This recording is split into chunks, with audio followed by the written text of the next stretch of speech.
And welcome to our Sunday show. Ito po si Alawad Ignacio, the Live That You Love. Kasama ko ang aking kaibigang Bonggang-Bongga. Glenn si Bongga! Ito po ang The Kitty Show, ang taray na talakayin showbiz edition. At ito po ang aming episode 12. Maraming salamat po sa inyong patuloy na pagsusuporta at patuloy na pagmamahal at syempre pa sa walang humpay niyong pagsusubscribe.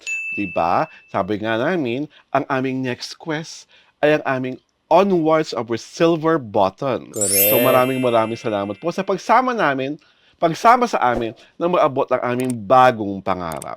At sa asing easy round ngayong linggo, pag-uusapan natin ang tatlong mahuhusay na artista na talaga namang punong-puno ng pagmamahal sa kanilang mga buhay at inaamin nila sa amin na wala silang iiwanan. Yes. Ang mga pag-uusapan po natin ngayon ay ang mga bida sa pelikulang Ano Muna Ang Pamagat, kaibigan Glenn. Huwag mo kong iwan. Yan. Na ang direktor ay si Joel Lamangan. at ang sumulat ng script ay si Ginoong Eric Ramos. yeah. At ito ay galing sa anong produksyon? Galing sa Bentria Productions. Yes. Ang mga Sir bida, Benjamin Austria. Yan. yes, ang pinag-uusapan po namin, mga bida ng pelikula ay sina Tom Rodriguez, Yes. si Jason De Vera, at si Rian Ramos. Doon muna tayo sa nag-iisang rosas kay Rian Ramos.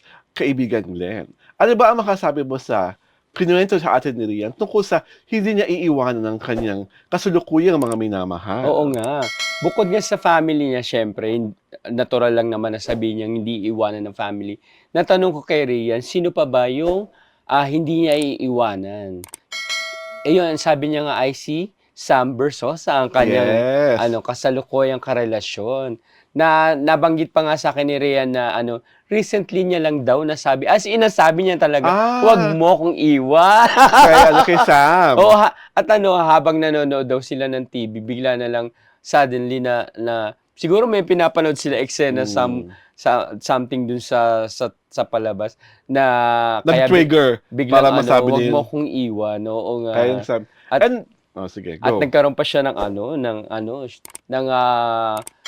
nakaka-inlove na mensahe para kay Sam. Ano sinabi niya for Mr. Versosa? Yun nga na thankful siya na dumating siya sa buhay ni Rian at kasama niya pa rin to hanggang ngayon at kumbaga talagang nagkakasundo kasi sila pareho. Lalo na pagdating sa mga bagay na pagtulong sa kapwa. Parehong generous kasi silang dalawa di ba? Oo. At ang nakakatuwa pa kay Rian nakatutulong po talaga ang paa niya sa lupa. Lalo na pag siya ay Oo nga. binibiro tungkol sa posibilidad na siya ay maaaring maging First Lady ng City of Manila. And she is someone na parang wala sa sistema niya yung maging First Lady. Oo, hindi niya nga daw iniisip yun. Oo. Ang mas iniisip niya talaga ay ang mabigyan ng pagkakataon ng kanyang minamahal na makapagsilbi sa City of Yes. Manila para magkaroon ng maramdaman nila talaga ang tunay na pag-aasikaso at pagmamahal ng isang totoong serbisyo publiko. Oo. Di ba? Natanong pa nga si Rian di ba, na bilang paghahanda daw sa pagiging First Lady, paano raw ba siya kakaway? Yes.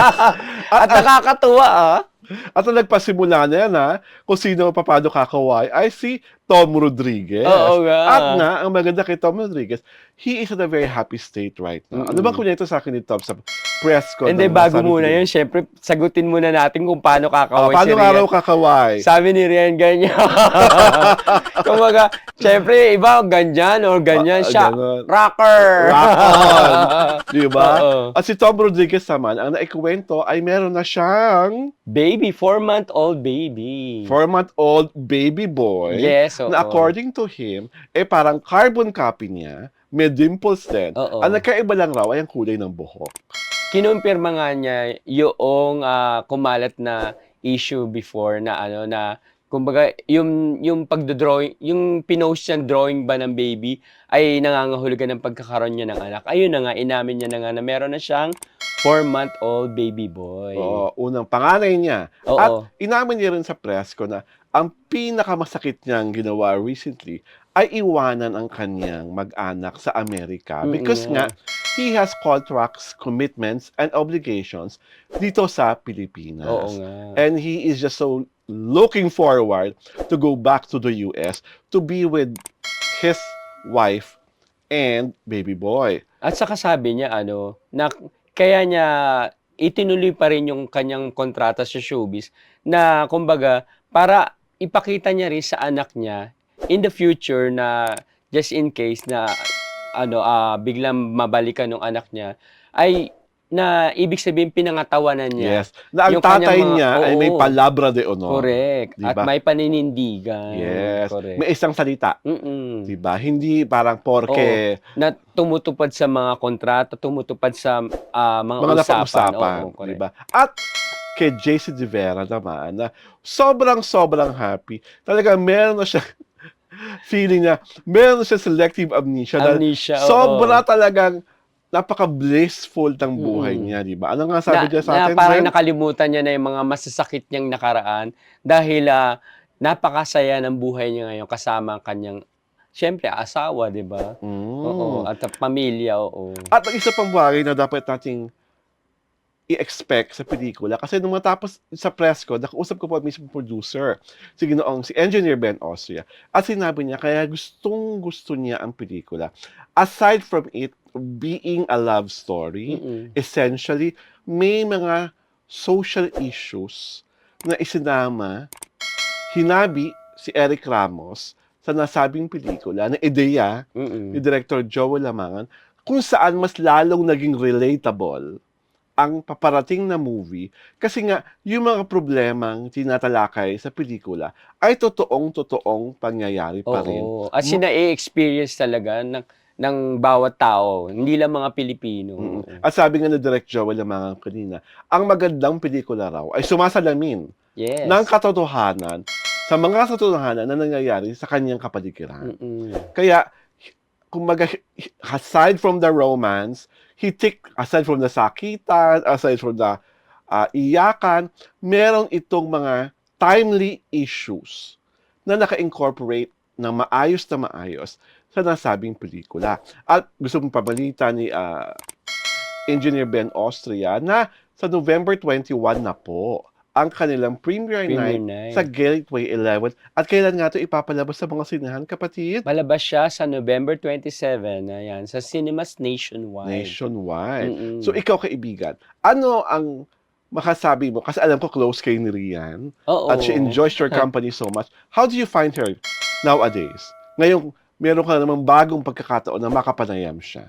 Ayun nga, she is so in love at saka ang blooming niya na kumbaga ang swerte ng 2024, hindi lang actually ng buong buhay ni Rian ngayon dahil ang swerte niya sa pag-ibig, ang swerte niya sa career. Dahil ang dami niyang ginagawa, 'di ba? May mga pelikula siyang ginagawa at aabangan rin yung kanyang teleseryeng Sangre Chronicles, 'di ba? And sabi niya nga napakaganda ng kanyang katauhan na gaganapin sa nasabing teleserye na iniintriga ngayon dahil nga nag-resign si Director Mark Reyes.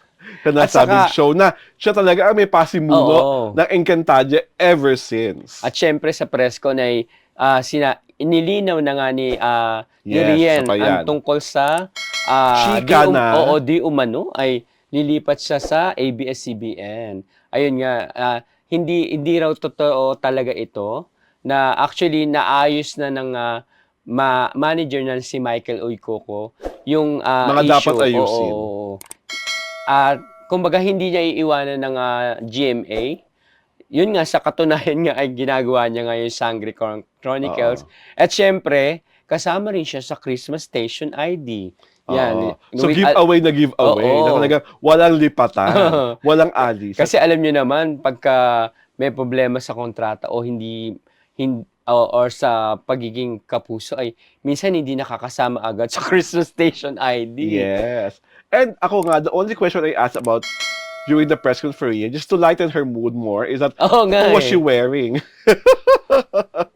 Ang ganda-ganda niya po sa kanyang purple gown na nagkataong favorite colors ni Engineer Ben Austria, di ba? Lavender and Oo. green. Correct. Yun ang mga paboritong color ni Benjamin Austria. At kami po rito sa The City Show, inaanyayahan po ang aming mga subscribers, ang aming mga followers, ang aming mga letter senders na pagpalabas po ito sa mga sinihan, panoorin po natin. Kasi Yes. maganda po na pagkupita tong pelikula, ibig sabihin, makakagawa pa ng mas maraming pelikula ang Ventria Ventria Production Productions, at mas oo. maraming taong mapapasaya, mas maraming taong makutulungan. At- At tuloy-tuloy ang pagbongga ng industriya ng Oo. pelikulang Pilipino. At syempre, bongga rin ang mga cast at saka ano. At sabi nga ni Direk ay ano talagang pinuri niyan, mahusay ang mga artista na sila Rian at saka si Tom at JC, kaya worth it talagang panoorin ng pelikula. At ang postscript ni Direk, wag raw tayong magsasawa at wag makatakot